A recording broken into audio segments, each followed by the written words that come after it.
तो hello students, Mendel motivation channel को आपण मानक पुणी थे स्वागत। या पूर्व आम देखी कौन ना सेल साइकिल पढ़ाई तो मानकर मन पक सेल साइकिल पढ़ाई। सेल साइकिल जस्ट मु तुम कौन कौन कही जाइए देख ये तुम बुझे भी दिए पुणी प्रीवियस क्लास को आलोचना कर दिए। आम पढ़ी इंटरफेज केटा कहते एम फेज केटा कहते जानी होची जानी होनी जानी होची। तो सेल टा जो डिवीजन होता सी आगे ता निजको बड़ करथला साइज रे बड़ कर सारा पर सेल टा डिवीजन होतला। अच्छा तार केतरा फेज देकी कहथिले ना इंटरफेज गुटे एम फेज गुटे। इंटरफेज कोन ना एउठु जो आसीथिला एतिकी पर्यंत ता कोन कहथिला हमें एटा भलो से गारे दोछु त मान हैला। तो एटा को कोन कहथिला इंटरफेज बुझेला। एउठु एतिकी पर्यंत कोन कहथिले हमें इंटरफेज क्लियर समझते। नेक्स्ट तापरे एउठु एतिकी त मानकर कोन थिला एटा अलगा कलर गुटे कर दियो। एटा कोन कहथिला एटा होची एम फेज। एम फेज माने कोन माइटोटिक फेज बा सेठी होची सेल डिवीजन फेज बुझेला। तो ए जो एम फेज टा को कोनी केतरा टाइप रो डिवाइड करथिला चारटा टाइप रो प्रोफेज मेटाफेज एनाफेज टिलोफेज। एति समस्त प्रीवियस क्लास रे जानि जाइतिलो। तापर यार आउ किछि किछि कांसेप्ट मान को कहबा सहित मु आज का क्लास स्टार्ट करछि बुझेला। देखो एठी ए जो सेल साइकिल टा हैला ए सेल साइकिल टा मनुष्य मानक केस रो ए सेल साइकिल टा मन रखो। एठी तो मानकर कोन कहितली एम फेज थिला एउठु एतिकी मन बका तो मानकर कोन कहितली ना होची इंटरफेज थिला बुझिहेला। तो एई सेल साइकिल टा मनुष्य मानक केस रे केते घंटा देखा जाय मन रखो 24 आवर 24 घंटा भितरे ताने गुटे सेल जो मनुष्य मानक केस रे अछि एटा गुटे सेल अछि सेटा आउ दीटा सेल डिवीजन होबा पई ताने गुटे रो दीटा जो हबो डिवीजन होबा पई केते घंटा टाइम नबो 24 घंटा। के केस रे ना ह्यूमन बीइंग केस रे मन को हनुमान कहबनी ह्यूमन कहबो बुझिहेला। तो देखो ह्यूमन केस रे ताने केते घंटा 24 घंटा। जेतेबे तो मानकर ईस्ट तो मानकर एनसीईआरटी मेंशन करछि कहार ईस्ट रो ह्यूमन आउ ईस्ट। ह्यूमन केस रे 24 घंटा ईस्ट केस रे मन रखो 90 घंटा हैला।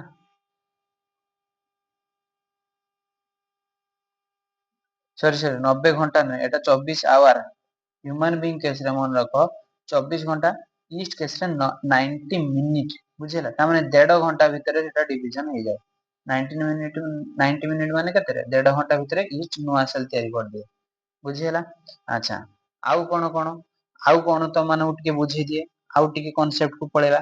तो माने जो प्रीवियस क्वेश्चन टा जो एटा मु कहि देथिनी G1 S एट देखो G1 S G2 एटा थिला G1 S तापर G2 तापर देखो एउठु एति भितरे सेल टा गुटे कोन हैला डिवीजन हो जायतला। आउ थरे तो माने कहि दोची तो एउठु G1 थिला S थिला G2 थिला एठी कोन होतला ए G1 धर जो सेल टा टिके छोटो अछि तापरे S बेल को आउ टिके बड़ हैला G2 बेल को से सेल टा पूरा बड़ हो गेला। तो एई जगाटर एटा को कोन कहछे एम फेज। ए एम फेज रे कोन होची सेल टा ना गुटे सेल जो थिला एमथि दीटा सेल हे जाउची बुझिहेला।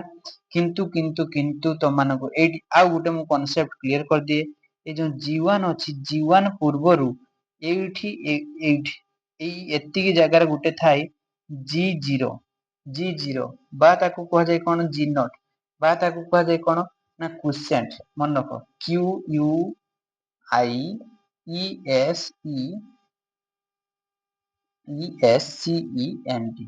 Quotient stage. ए क्वोशिएंट स्टेज माने कोन ना किछि किछि सेल थांती देखो एइटा बड़ सेल थिला केतरा हे गेला ना दीटा सेल हे गेला। एई जो सेल थांती ए सेल गुडा को पुणी आसी कि G1 पस जिवे हना ना मते को G1 पस जिवे G1 पस जाय कि पुणी ए माने धीरे धीरे बड़ हेबे बड़ हे सला पुणी बड़ हेबे तापरे एम्ति सेल डिवीजन टा गुटे पर गुटे चलियो। किंतु किछि सेल अछंती स्पेसिफिकली किछि सेल अछंती एमाने कोन करंती ए G0 को पस जांती कहा को पस जांती ना G0 बा G0 ताको कोन कहै क्वोशिएंट स्टेज। एमाने जदी ए जागाटा को पसी गले ताने एमानकर हुए कोन ना मन रखो ए सेल गुडा को जो थिले एमाने आउ डिवीजन हेबेनी ता माने हेबेनी माने के केस रो देखा जाय ना ह्यूमन नो मन रखो ह्यूमन हार्ट रो जो सेल अछंती तो से सेल गुडा को एमती G0 को पस जांती तो से सेल गुडा को आउ डिवीजन हुअंत नै जेतिकी माने स्टेज रो से माने जो थिले से माने ग्रो करंती ता माने बढ़ंती छोटो रो बड़ होंती କିନ୍ତୁ ସେମାନେ ଆଉ ଡିଭିଜନ କରନ୍ତି ନାହିଁ, ମନେ ରଖ। ତେଣୁ ହାର୍ଟର ସର୍ଜରୀ ଫର୍ଜରୀ ଟିକେ ଯଦି ହାର୍ଟର କିଛି ପ୍ରୋବ୍ଲେମ ହଉଛି ତାକୁ କିଛି ନୂଆ ସେଲ୍ ତିଆରି କରାଯାଇ ପାରିବ ନାହିଁ, ବୁଝିହେଲା। ତ ସେଟା ମନେ ରଖ, ହାର୍ଟ ସେଲ୍ ଯୋଉଗୁଡାକ ରହିଛି, କିଛି କିଛି ନର୍ଭ ସେଲ୍ ବି ଅଛି, ମନେ ରଖ। ନର୍ଭ ସେଲ୍, ହାର୍ଟ ସେଲ୍, ଏମାନେ ଆଉ ଡିଭିଜନ ହୁଅନ୍ତି ନାହିଁ। ଯାହା ଥିଲା ଛୋଟିଆ ବେଳରୁ ଯୋଉ ଏକାଥରେ ହେଇଥିଲେ, ତ ସେମାନେ ଛୋଟରୁ ବଡ ହୁଅନ୍ତି କିନ୍ତୁ ତାଙ୍କର ଡିଭିଜନ ଟା ଆଉ ହୁଏ ନାହିଁ। ତ ସେମାନେ କାହିଁକି ଡିଭିଜନ ହୁଏ ନାହିଁ ନା ସେମାନେ ସବୁ ଜିନ୍ ନଟ୍ ଫେଜ୍ କୁ ପଳେଇଥାନ୍ତି, ବା ସେତେ ତାକୁ କୁହାଯାଏ କଣ, କ୍ୱିସେଣ୍ଟ ଷ୍ଟେଜ, ହେଲା। ତାମାନେ ନୁହନ୍ତି ଯେ ସେ ସେଲ୍ ମରିଛନ୍ତି, ମରିନାହାନ୍ତି, ସେମାନେ ଜୀବନ୍ତ ଥାନ୍ତି, କିନ୍ତୁ ସେମାନେ କଣ ନା ଆଉ ଡିଭିଜନ କରନ୍ତି ନାହିଁ। ଏତିକି ସମସ୍ତେ କନସେପ୍ଟ କ୍ଲିୟର ହେଲ ନା ନାହିଁ ମତେ କହିଲ? ହଉ ଠିକ ଅଛି। ତାପରେ ନେକ୍ସଟ ଦେଖିବା ଚାଲ। ତମାନଙ୍କର ଯୋଉ ସେଲ୍ ଡିଭିଜନ ଟା ଦିଟା ଟାଇପ ର ହବ। ସେଲ୍ ଡିଭିଜନ ଟା କେତେଟା ଟାଇପ ର ହବ? ଏ ଯୋଉ cell division, cell cycle previous class ରେ ଯାଇଥିଲା। ତ ଆଜି କଣ ପଢିବାର ଥିଲା ତମାନଙ୍କର? Cell division. ମୁଁ ଆଉ ଗୋଟେ ପେଜ ନେଇ ଯାଉଛି, ତମାନଙ୍କୁ ଆହୁରି ବୁଝିତେ ସୁବିଧା ହବ। ଆଜି କଣ ପଢିବାର ଥିଲା ତମାନଙ୍କର? Cell division. ଲେଖି ଦଉଛି ଆରାମସେ, ଡିଭିଜନ। ତ ସେଲ୍ ଡିଭିଜନ ଟା କେତେଟା ଷ୍ଟେଜ ରେ ହବ ମୁଁ ତମାନଙ୍କୁ କଣ କହିଲି? ଦିଟା ଫେଜ ର ହବ। ଗୋଟେ ହଉଛି ମନେ ରଖ କେରିଓକାଇନେସିସ୍, କେରିଓକାଇନେସିସ୍, କେରିଓକାଇନେସିସ୍। ଆଉ ଗୋଟେ ମନେ ରଖ ପିଲାମାନେ, ସାଇଟୋକାଇନେସିସ୍, ସାଇଟୋକାଇନେସିସ୍। କେରିଓକାଇନେସିସ୍ ଗୋଟେ, ସାଇଟୋକାଇନେସିସ୍ ଗୋଟେ। କେରିଓ ମାନେ ଜାଣିଛେ ଆମେ କଣ? ନ୍ୟୁକ୍ଲିୟସ୍। କେରିଓ ମାନେ କଣ? ନ୍ୟୁକ୍ଲିୟସ୍। କେରିଓ ମାନେ ହଉଛି ନ୍ୟୁକ୍ଲିୟସ୍। କାଇନେସିସ୍ ମାନେ ଛୁଆ ମନେ ରଖ ଡିଭିଜନ, ଡିଭିଜନ। ତାମାନେ ନ୍ୟୁକ୍ଲିୟସ୍ ଟା ଯେତେବେଳେ ଡିଭିଜନ ହବ, ଦିଟା ହବ, ଗୋଟେ ନ୍ୟୁକ୍ଲିୟସ୍ ଦିଟା ହବ, ସେତେବେଳେ ଆମେ ତାକୁ କଣ କହୁଥିଲେ? କେରିଓକାଇନେସିସ୍। ସାଇଟୋ ମାନେ ତମେ ମାନେ ଜାଣିଛ ସାଇଟୋପ୍ଲାଜମ କଥା କହୁଛି, ସାଇଟୋପ୍ଲାଜମ ବୁଝି ହଉଛି। କାଇନେସିସ୍ ମାନେ କଣ ପିଲାମାନେ? ସେଇ ଭଳିଆ ଡିଭିଜନ। ତ ଯେତେବେଳେ ତମମାନଙ୍କୁ ଏଇଠି ଗୋଟେ ସେଲ୍ କରିକି ମୁଁ ଆରାମସେ ଦେଖେଇ ଦଉଛି, ଏଇଟା ଗୋଟେ ସେଲ୍ ଥିଲା, ଏ ସେଲ୍ ର ଆମେ ଜାଣିଛେ ଏଇଟା ହଉଛି ନ୍ୟୁକ୍ଲିୟସ୍। ଆଉ ବାକି ଯୋଉ ଏଇ ପାର୍ଟ ଗୁଡାକ ରହିଲା, ଏମାନଙ୍କୁ ଆମେ କଣ କହୁଛେ ନା ସାଇଟୋପ୍ଲାଜମ। ମନେ ଅଛି? ସାଇଟୋପ୍ଲାଜମ, ବୁଝିହେଲା। ତ ଯେତେବେଳେ ନ୍ୟୁକ୍ଲିୟସ୍ ଟା ଡିଭିଜନ ହେଇକି ଗୋଟେ ନ୍ୟୁକ୍ଲିୟସ୍ ରୁ ଆଉ ଗୋଟେ ଦିଟା ନ୍ୟୁକ୍ଲିୟସ୍ ହଉଛି, ତ ସେତେବେଳେ ଆମେ ତାକୁ କଣ କହୁଛେ ନା କେରିଓକାଇନେସିସ୍। ଯେତେବେଳେ ସେଲ୍ ଟା ପୁରା ଡିଭିଜନ ହେଇଯାଉଛି, ସେତେବେଳେ ଆମେ ତାକୁ କଣ କହିବା? ସାଇଟୋକାଇନେସିସ୍। ବୁଝିହେଲା ଆରାମସେ। ତ କେରିଓକାଇନେସିସ୍, ସାଇଟୋକାଇନେସିସ୍ ଜାଣିଗଲ ତମମାନେ କଣ ଜିନିଷଟା, କଣ କଥା। ଏବେ ପଢିବା, ତମମାନେ ଜାଣିଛ ଯେ ସେଲ୍ ସାଇକେଲ ଟା ବା ଯୋଉ ସେଲ୍ ଡିଭିଜନ ଟା ଦିଟା ଟାଇପ ର ହେଇପାରିବ। ସେଲ୍ ଡିଭିଜନ ଟାକୁ ଆମେ ଦିଟା ଭାଗରେ ଡିଭାଇଡ କରିଛେ। ଦେଖିବା କଣ କଣ ଦିଟା ଡିଭାଇଡ ନା ତମମାନେ ଜାଣିଛ, ହାଇସ୍କୁଲ ବି ପଢି ଆସିছে। ଗୋଟେ ହଉଛି ଥାଏ କଣ? ମାଇଟୋସିସ୍। ଗୋଟେ ହଉଛି ମାଇଟୋସିସ୍ ଥାଏ, ଆଉ ଗୋଟେ ହଉଛି ଥାଏ କଣ ନା ମେଓସିସ୍ ଥାଏ। ଗୋଟେ ହଉଛି ମାଇଟୋସିସ୍ ଥାଏ, ଆଉ ଗୋଟେ କଣ? ମେଓସିସ୍ ଥାଏ। ଆଗେ ଏଇଟି କନସେପ୍ଟ ତମମାନେ ଏଉଠୁ କ୍ଲିୟର ହେଇଯାଉ, ତାପରେ ଯାଇକି ତମମାନେ ପାଠକୁ ଯିବା ଜିନିଷଟାକୁ। କଣ କଥା? ମାଇଟୋସିସ୍ କଣ? ମେଓସିସ୍ କଣ? ଯେତେବେଳେ ସେଇ ପ୍ରିଭିୟସ କ୍ଲାସରେ ଯୋଉ ତମମାନଙ୍କୁ ମୁଁ ରାମର ଚିତ୍ର କରେଇଥିଲି, ଆଜି ମୁଁ ବି ସେଇ ରାମର ଚିତ୍ର କରୁଛି। ରାମ କେତେ ବଡ ବଡ ହେଲାଣି ଦେଖିବା। ରାମ ବର୍ତ୍ତମାନ ଧରାଯାଉ, ସେ ଯୋଉ ରାମ ଚିତ୍ରର କରାହେଇଥିଲା, ହେଇ ରାମ, ହେଇଗଲା ରାମ, ବାସ୍ ଏମିତି ରାମର ଚିତ୍ର ଗୋଟେ କରିଦିଆଗଲା। ସେ ଟିକେ ଜେଲ ଫେଲ ମାରିକି ମୁଣ୍ଡର ଚୁଟି ଟାକୁ ଏମିତି ସିଧା କରିକି ବୁଲୁଛି। ଆଚ୍ଛା, ତାର କାନ ଟିକେ କରିଦବା। ରାମ ଟିକେ କଥାବାର୍ତ୍ତା ଟିକେ ଶୁଣୁ ଆମର, ବୁଝିହେଲା। ରାମ ଟିକେ ହସୁଛି, ତା ନାଁରେ ଯେହେତୁ ଡିସ୍କସ ଚାଲିଛି, ସେ ଟିକେ ହସୁଛି। ତ ତାର ଆଖି ଟିକେ କରିଦବା, ତାର ଆଙ୍ଗୁଳି ଟିକେ କରିଦବା, ଗୋଡର ଟିକେ ନଖ କାଟିଦବା। ବାସ୍। ଦେଖ ତମମାନେ ଏଥର ରାମ କତିକି ଯିବା। ରାମ କଣ କହୁଛି ଦେଖ ପିଲାମାନେ, ମାଇଟୋସିସ୍ ଟା କୋଉଠି ଦେଖାଯାଏ? ମାଇଟୋସିସ୍ ଟା କଣ ନା, ମାଇଟୋସିସ୍ ହଉଛି, ଏଟାକୁ କୁହାଯାଏ somatic cell division. Somatic cell division. Sir କିଛି ବୁଝି ହେଲା ନାହିଁ, କଣ କହିଲେ?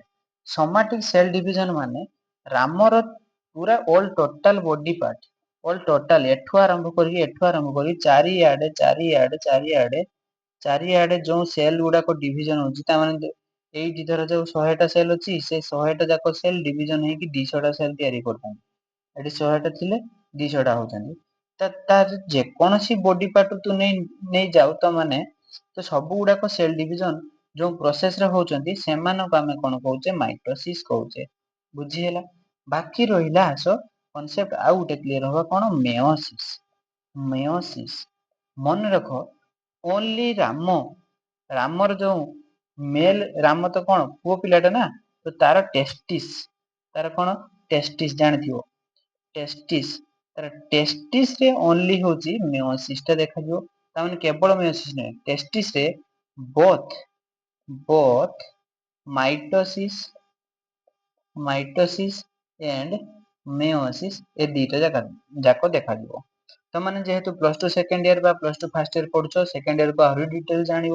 ଯୋଉମାନେ ସେକେଣ୍ଡ ଇୟର ପଢୁଛ କନସେପ୍ଟ ଟା ଆଗେ କ୍ଲିୟର ହେଇ ଯାଉ। ମାଇଟୋସିସ୍ ଟା ତମାନେ ଲକ୍ଷ୍ୟ କଲ ନା ଆମର ଟୋଟାଲ ଯାକ ବଡି ପାର୍ଟ ରେ ସବୁଥିରେ କୋଉ ଟାଇପ ସେଲ ଡିଭିଜନ ଅଛି, ସୋମାଟିକ ସେଲ ଡିଭିଜନ ବା ସେଠି ହଉଛି କଣ ମାଇଟୋସିସ୍ ହଉଛି ତାର ସବୁ ବଡି ପାର୍ଟ। ବାକି କେବଳ ଟେଷ୍ଟିସ୍ ରେ କଣ ହଉଛି ନା ଯେତେବେଳେ ସ୍ପର୍ମ ପ୍ରଡ୍ୟୁସ ହଉଛି, ନା ସ୍ପର୍ମ ଯେତେବେଳେ ପ୍ରଡ୍ୟୁସ ହଉଛି ସେଗୁଡାକ କଣ ହଉଛି ନା ମିଓସିସ୍ ପ୍ରୋସେସ ରେ ହଉଛି। ମିଓସିସ୍ ଟା ତାହେଲେ ଦେଖାଯାଏ କୋଉଠି, ତମାନଙ୍କୁ ମୁଁ କହିପାରିବି ନା ଗାମେଟ ସେଲ। ମନେ ରଖ କଣ ଗାମେଟ ସେଲ। ଗାମେଟ ମାନେ କଣ, ଯଦି ରାମ ପୁଅ ପିଲା କଥା କହୁଛି ତାହେଲେ ସିଏ ହଉଛି ସ୍ପର୍ମ, ଯଦି ଝିଅ ପିଲା କଥା କହିବେ ତାହେଲେ ହଉଛି ମନରଖ ଅଭମ। ମନରଖ ଅଭମ। ତାପରେ ତମ ମାନଙ୍କର ଆହୁରି କନଫ୍ୟୁଜ ଥିବ ଯେ ସାର୍ ଆପଣ ତ ରାମ କଥା କହିଦେଲେ, ଆମ ଘର ଯୋଉ ନଡିଆ ଗଛ ଅଛି କି ତାଳ ଗଛ ଅଛି ସେ ଗଛ ମାନଙ୍କର କଣ ମାଇଟୋସିସ୍ ମିଓସିସ୍ ଦିଟା ଯାକ ହଉଛି କି? ହଁ କହିଦବା। ଏଇଟା ଧରାଯାଉ ଗୋଟିଏ ଗଛ କଥା ତମ ମାନଙ୍କୁ କହିଦେଲି। କନସେପ୍ଟ କ୍ଲିୟର ହେଇ ଚାଲ ବୁଝିହେଲା। ତ ଏଇ ଗଛରେ ଧରାଯାଉ ଏଇଠି ଗୋଟେ ଫୁଲ ଫୁଟୁଛି, ଏ ଗଛର ଫୁଲ ଫୁଟୁଛି, ଏମିତି ବହୁତ ଗୁଡାକ ଫୁଲ ଫୁଟୁଛି, ବୁଝିହେଲା ଆରାମସେ। ଏଇ ଯୋଉ ଫୁଲ ଗୁଡାକ ଫୁଟିଛି ଏ ଗଛର ଏ ପ୍ଲାଣ୍ଟ ର ଅଲ ଟୋଟାଲ ଚାରିଆଡେ ମନେ ରଖ, ଚାରିଆଡେ ତା ପତ୍ର ଯାହା ବି ରହିଲା ସବୁ ଗୁଡାକର ମନରଖ ମାଇଟୋସିସ୍ ହଉଛି। କୋଉ ଟାଇପ ର ସେଲ ଡିଭିଜନ ହଉଛି ମାଇଟୋସିସ୍। କେବଳ ଫୁଲକୁ ନେଇ ଆସିବା, ଫୁଲର ଯୋଉ ତମାନଙ୍କର ଷ୍ଟ୍ରକ୍ଚର କରିଥିଲି ମନେ ପକାଅ। ଏଟା ଯଦି ଜାଣିଥିବ ହାଇସ୍କୁଲ ବି ପଢିଥିବ, ଏଇ ଯୋଉ ଏଇଟା କୁହାଯାଏ ଆନ୍ଥର, ଏଇଟା କୁହାଯାଏ ଆନ୍ଥର, ଏଇଟା କୁହାଯାଏ ଫିଲାମେଣ୍ଟ। ତ ଏଇ ଯୋଉ ଆନ୍ଥର କେସ ର ହବ କଣ ମିଓସିସ୍ ହବ, ମିଓସିସ୍ ହବ କେନ ନା ଗାମେଟ ହବ ସେଟା। ଆଚ୍ଛା ଫିମେଲ ର ମନେ ପକାଅ ତମମାନଙ୍କର ଏଇ ଯୋଉ ପାଠ କରାଯାଇଥିଲା ଷ୍ଟିଗ୍ମା ଗୋଟେ, ଷ୍ଟାଇଲ ଗୋଟେ ଆଉ ଗୋଟେ ଓଭାରି। ଓଭାରି ଏଇ ଫିମେଲ ଟା ତମ ମାନେ ଚିତ୍ର ଟା ଦେଖାଯାଉନି ନା? ହଉ ଠିକ ଅଛି ମୁଁ ଆରାମ ସେ କରିଦଉଛି। ଏ ଫିମେଲ କେସ ର ଯୋଉ ଷ୍ଟିଗ୍ମା ଅଛି, ଷ୍ଟାଇଲ ଅଛି, ଆଉ ଗୋଟେ ଏଇଠୁ ଏତିକି ଓଭାରି ଅଛି ତମେ ମାନେ ଜାଣିଥିବ ଓଭାରି। ଏ ଓଭାରି ଭିତରେ ଗୋଟେ ଥାଏ ହଉଛି ଓଭ୍ୟୁଲ ଥାଏ। ତ ଇହାରି ପାଖରେ ହୁଏ କଣ ନା ମେଓସିସ୍। ତା ମାନେ ନୁହେଁ ଯେ ଖାଲି ମିଓସିସ୍, ମିଓସିସ୍ ପ୍ଲସ ମାଇଟୋସିସ୍ ଏ ଦିଟା ଯାକ ହୁଏ ହଉଛି କୋଉଥିରେ ନା ଓଭାରି କୋଷରେ। ତ ଆରାମସେ ତମେ ମାନେ ଜାଣିପାରିବ, ଗୋଟିଏ କଥା କେବଳ ମନେ ରଖିବ ଯେ ମାଇଟୋସିସ୍ ଟା ବଡିର ସବୁ ପାର୍ଟ ରେ ହୁଏ ହଉଛି ମାଇଟୋସିସ୍। କେବଳ ମେଲ ହେଇଥିନେ ଟେଷ୍ଟିସ୍, ଫିମେଲ ହେଇଥିନେ ଓଭାରି, ଏଇ ଜାଗାଟାରେ ହୁଏ କଣ ବୋଥ ମାଇଟୋସିସ୍ ମିଓସିସ୍ ହୁଏ। ପ୍ଲାଣ୍ଟ କେସ୍ ଯଦି କହିବା ତାର ବି ସେଇଭଳିଆ ଚାରିଆଡେ ହୁଏ କଣ ମାଇଟୋସିସ୍ ହୁଏ। ବାକି କେବଳ ଫୁଲ କେଶରେ, କେବଳ ଫୁଲରେ ହୁଏ କଣ ନା ସିଏ ମାଇଟୋସିସ୍ ବି ହୁଏ ଆଉ ମିଓସିସ୍ ବି ହୁଏ, ଦିଟା ଯାକ ହୁଏ। ଏତିକି ସମସ୍ତେ କ୍ଲିୟର ନା ନୁହେଁ ମତେ କହିବ, ବୁଝିହେଲା। ତ ଏତିକି ସମସ୍ତେ ଜାଣିପାରିଥିବ। ଏତିକି ଗଲା ପରେ ମୁଁ ଏବେ ତମ ମାନଙ୍କର ଯିବି କୋଉଠି ନା ମନେ ରଖ ମାଇଟୋସିସ୍ କୁ ଯିବି। କୋଉଟାକୁ ଯିବା ନା ଫାଷ୍ଟ ଆମେ ପଢିବା ମାଇଟୋସିସ୍। କାହିଁକି ନା ଆମେ କନସେପ୍ଟ କ୍ଲିୟର ହେଇ ଚାଲିଛି। ଫାଷ୍ଟ କେଟାକୁ ଯିବା ମାଇଟୋସିସ୍। ଏ ମାଇଟୋସିସ୍ ପଢେଇବା ପୂର୍ବରୁ ତମମାନଙ୍କୁ ମୁଁ ଟିକେ ପ୍ରପର କଥା ଗୁଡାକ କହିଦିଏ ଏଟାକୁ କଣ କୁହାଯାଏ। ଏଇଟାକୁ କଣ କୁହାଯାଏ, ଏଇଟା ଧରାଯାଉ ମୁଁ ଗୋଟେ ସେଲ ର ଚିତ୍ର କଲି, ଏଇଟା ଗୋଟେ ହ୍ୟୁମାନ ସେଲ ହଉ ତମେ ମାନେ ଯେ ସେଲ ବି ଭାବି ନଉଛ ଭାବିନିଅ। ୟାର ନ୍ୟୁକ୍ଲିୟସ ଟାକୁ ମୁଁ କରିଦେଲି ବ୍ଲୁ କଲର ନ୍ୟୁକ୍ଲିୟସ କରିଦେଲି। ଆରାମ ସେ ପଢିଦେବେ ଇଣ୍ଟରେଷ୍ଟ ନଥିବ, ମୁଁ ଡିଫରେଣ୍ଟ କଲର ପେନ୍ ୟୁଜ କରି କରଉଛି। ତ ଏ ନ୍ୟୁକ୍ଲିୟସ ଭିତରେ ଏମିତି ଜାଲ ଭଳିଆ ଷ୍ଟ୍ରକ୍ଚର ଦେଖା ଯାଉଥିବ। ତ ଯେତେବେଳେ ୟାକୁ କୁହାଯାଏ ତ ମାନେ ଓଡିଆରେ ଜାଣିଛ କ୍ରୋମାଟିନ ଜାଲିକା। ତ ମନେ ରଖ ନ୍ୟୁକ୍ଲିୟସ ଏଇଟା କଣ ରେ ଛୁଆ ନ୍ୟୁକ୍ଲିୟସ। ନ୍ୟୁକ୍ଲିୟସ ଭିତରେ ଯୋଉ ଜାଲ ଭଳିଆ ଦେଖାଯାଉଛି ତାକୁ କଣ କହିବା ଆମେ କ୍ରୋମାଟିନ୍। କଣ କହିବା କ୍ରୋମାଟିନ୍। ମନେ ରହିବ ସମସ୍ତଙ୍କର କ୍ରୋମାଟିନ୍। ଏଇ ଯୋଉ କ୍ରୋମାଟିନ୍ ଦେଖାଉଛି ବହୁତ ଗୁଡାକ ଯେହେତୁ କ୍ରୋମାଟିନ୍ ଦେଖାଯାଉଛି ସେଇ ପାଇଁ ଏଇଟା ଜାଲ ଭଳିଆ ଦେଖାଯାଉଛି। ମୁଁ ତା ଭିତରୁ ଗୋଟିଏ କ୍ରୋମାଟିନ୍ କୁ ନେଇ ଆସିଲି, ମନେ କଥା କଣ ନୋଟ କରିବା ଗୋଟିଏ କ୍ରୋମାଟିନ୍ କୁ ନେଇ ଆସିଲି। ଏଇଟା ଲେଖିଦେବି ତାହେଲେ ମୁଁ କଣ ଲେଖିବି ନା କ୍ରୋମାଟିନ୍, ବୁଝିହେଲା। କ୍ରୋମାଟିନ୍, ଏ କ୍ରୋମାଟିନ୍ ର ମଝି ଟାକୁ ମନେ ରଖୁଛ ମାନେ ତା ମଝିରେ ଏମିତି ବୁଲ ଭଳିଆ ଗୋଟେ ଷ୍ଟ୍ରକ୍ଚର ଥାଏ।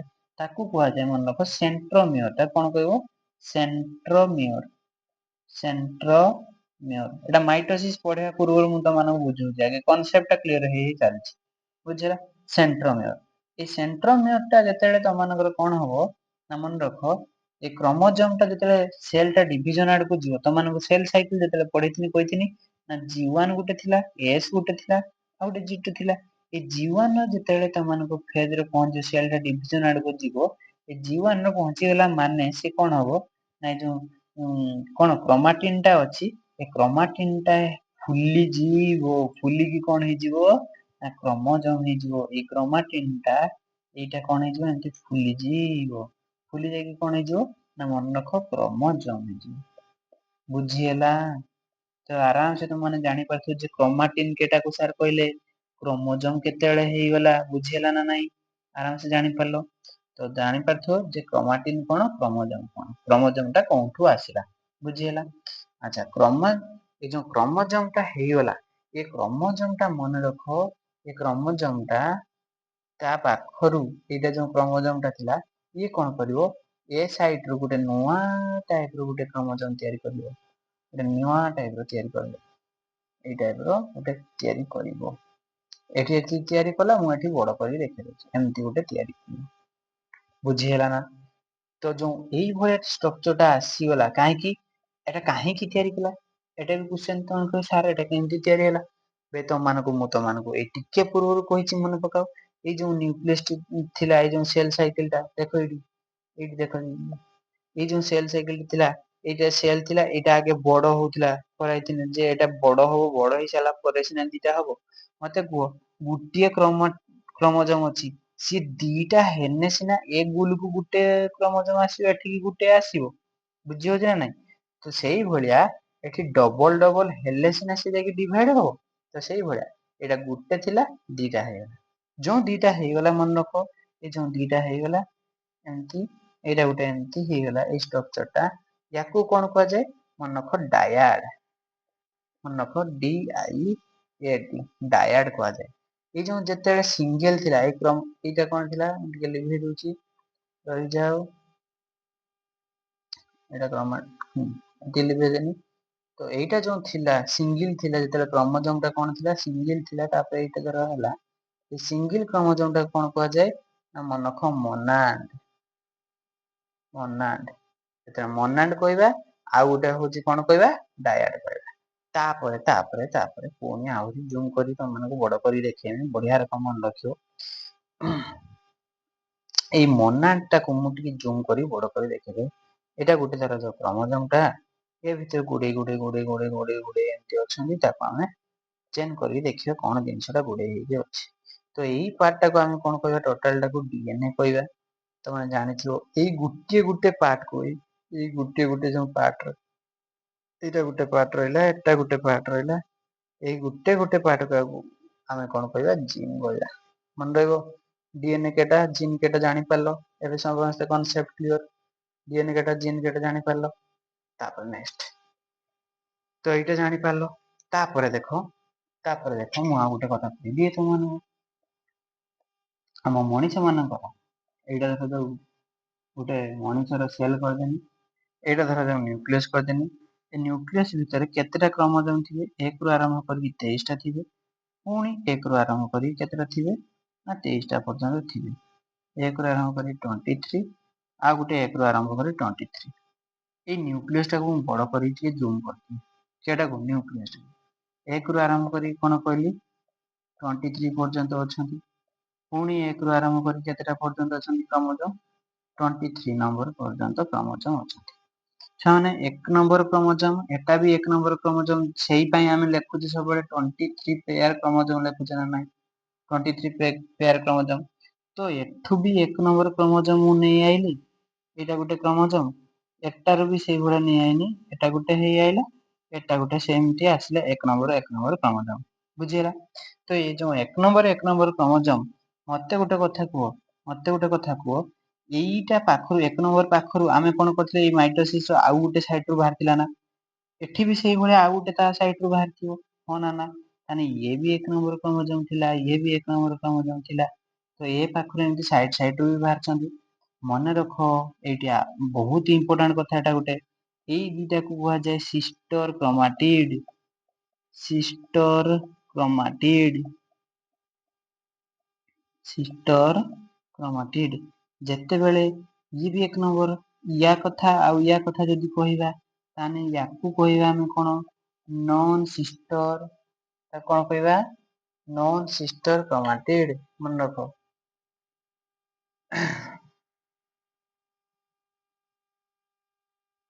Non sister chromatid. Sister chromatid ଗୋଟେ, ଆଉ ଗୋଟେ ହେଇଗଲା କଣ? Non sister chromatid. ତେଣୁ ଆରାମସେ ତମମାନେ ଜାଣିପାରୁଥିବ ଯେ କେଟାକୁ ସିଷ୍ଟର କହିବା। ଆଚ୍ଛା ତମମାନେ କହିବ ସାର୍ ତାହେଲେ ଏ ଦିଟା କଣ? ଏ ଦିଟା ବି ସେଇ ସିଷ୍ଟର କ୍ରୋମାଟିଡ। ଏ ଦିଟାକୁ କଣ କହିବେ? ସେଇ ସିଷ୍ଟର କ୍ରୋମାଟିଡ। କିନ୍ତୁ ୟାର ଗୋଟେ ଯେତେବେଳେ କହିଦେମି, ଏଇଟା ହଉଛନ୍ତି କଣ? Non sister chromatid. କ୍ଲିୟର? ସମସ୍ତେ ଫଣ୍ଡାମେଣ୍ଟାଲ କ୍ଲିୟର ହଉଛ ନା ନାଇଁ? ଆରାମସେ ତ ଏଗୁଡା କଣ କହିବ? Non sister chromatid. ଏଇଠି ଏତିକି ତ ବୁଝେଇଲେ ତମମାନଙ୍କୁ 20 ମିନିଟ୍ ପଳେଇଲାଣି। ହଉ ଠିକ ଅଛି, ବୁଝ ଆରାମସେ ବୁଝି ବୁଝି କନସେପ୍ଟ କ୍ଲିୟର ହେଇ ଚାଲ। ଦେଖିବା ନେକ୍ସଟ ପେଜକୁ କଣ କହୁଛି। ନେକ୍ସଟ ପେଜକୁ ଆସ ଦେଖିବା। ଆମେ ଏବେ କଣ ପଢିବା? ତମର ମାଇଟୋସିସ ର ପ୍ରୋସେସ ଟା ପଢିବା। ମାଇଟୋସିସ ଯୋଉ ଲେଖା ହେଇଥିଲା ସେଇ ମାଇଟୋସିସ, ସେଇ ତାରି କଥା ହିଁ କହୁଛି। ଏ ମାଇଟୋସିସ ଟା କମ୍ପ୍ଲିଟ ହୁଏ କେତେଟା ଫେଜରେ? 4ଟା ଫେଜରେ। ଗୋଟେ ହଉଛି ପ୍ରୋଫେଜ, ଗୋଟେ ମନେ ରଖ ପ୍ରୋଫେଜ, ଗୋଟେ ହଉଛି ପ୍ରୋଫେଜ। ସେକେଣ୍ଡ ରହୁଛି ମନେ ରଖ ମେଟାଫେଜ, ସେକେଣ୍ଡ ରହୁଛି ମେଟାଫେଜ, ମେଟାଫେଜ। ଥାର୍ଡ ରହୁଛି ମନେ ରଖ ଆନାଫେଜ, ଆନାଫେଜ। ଫୋର୍ଥ ର ମନେ ରଖ ପିଲାମାନେ ଟେଲୋଫେଜ, ଫୋର୍ଥ ରହୁଛି ମନେ ରଖ ଟେଲୋଫେଜ। ପ୍ରୋଫେଜ, ମେଟାଫେଜ, ଆନାଫେଜ, ଟେଲୋଫେଜ। ପ୍ରୋଫେଜ ର ମନେ ରଖ ପ୍ରିପାରେସନ ହବ। ତମମାନଙ୍କୁ ଆରାମସେ କହୁଛି ପ୍ରିପାରେସନ ହବ। ସବୁଠୁ ସିମ୍ପଲ ଲାଗିବ ଏଥର। ପ୍ରୋଫେଜ ପ୍ରିପାରେସନ। ପ୍ରୋଫେଜ ର ପ୍ରିପାରେସନ ହେଲା। ମେଟାଫେଜ ର ସ୍ପିଣ୍ଡଲ ଫାଇବର ସ୍ପ୍ରେଡ, ତା ମାନେ ମେଲେଇବ। ମନେ ରଖ ପ୍ରୋଫେଜ ର ପ୍ରିପାରେସନ ହେଲା, ମେଟାଫେଜ ର ମେଲେଇବ। ଆନାଫେଜ ର ଆଣିବ, ଟିଲୋଫେଜ ର ତିଆରି ହବ। କେମିତି ଦେଖ, ତମମାନେ ହାଇସ୍କୁଲ ବହିର ଚିତ୍ରରେ ଦେଖିଥିବ। ମୁଁ ତମମାନଙ୍କୁ ଏଇଠି ଲେଖି ଦଉଛି, ଏଇଠି ଲେଖି ଦଉଛି ଆରାମସେ। ଏଇଟା ହଉଛି ପ୍ରୋଫେଜ, ସେକେଣ୍ଡ ର ଲେଖି ଦଉଛି ମେଟାଫେଜ, ଥାର୍ଡ ରେ ଲେଖି ଦଉଛି ଆନାଫେଜ, ଥାର୍ଡ ରେ ଲେଖିଦେଲି କଣ? ଆନାଫେଜ। ଫୋର୍ଥ ରେ ଲେଖିଦେଲି ଟିଲୋଫେଜ। ବୁଝିହେଲା? ତ ପ୍ରୋଫେଜ ବେଳେ ଦେଖ, ମନେ ରଖ ଏଇ ଯୋଉ ତମ ମାନଙ୍କର ସେଲ ର ଷ୍ଟ୍ରକ୍ଚର ଟା ହେଇଛି, ପ୍ରୋଫେଜ ବେଳେ କଣ ହବ? ତା ନ୍ୟୁକ୍ଲିୟସ ଭିତରେ ସେ ଯୋଉ କ୍ରୋମୋଜୋମ ଗୁଡାକ କଣ ହେଇଥିବେ ନା, ଏମିତି ପ୍ରିପାରେସନ ହେଇକି ମଝିକୁ ଥିବେ। ଏମିତି ପ୍ରିପାରେସନ ହେଇକି ମଝିକୁ ସବୁ 4ଟା ଲେଖା ହେଇକି ଏମିତି ଥିବେ। କେ ଷ୍ଟେଜ ର? ପ୍ରୋଫେଜ ଷ୍ଟେଜ ର। ବୁଝିହେଲା? ଆଚ୍ଛା, ମୁଁ ତମମାନଙ୍କର ଏଠି ଯୋଉ ସେଲ ୱାଲ ଏଇଟାକୁ ହଟେଇ ଦଉଛି। ବୁଝିହେଲା? ଏଇଟାକୁ ହଟେଇ ଦଉଛି, ଏଇଟାକୁ ହଟେଇଲି।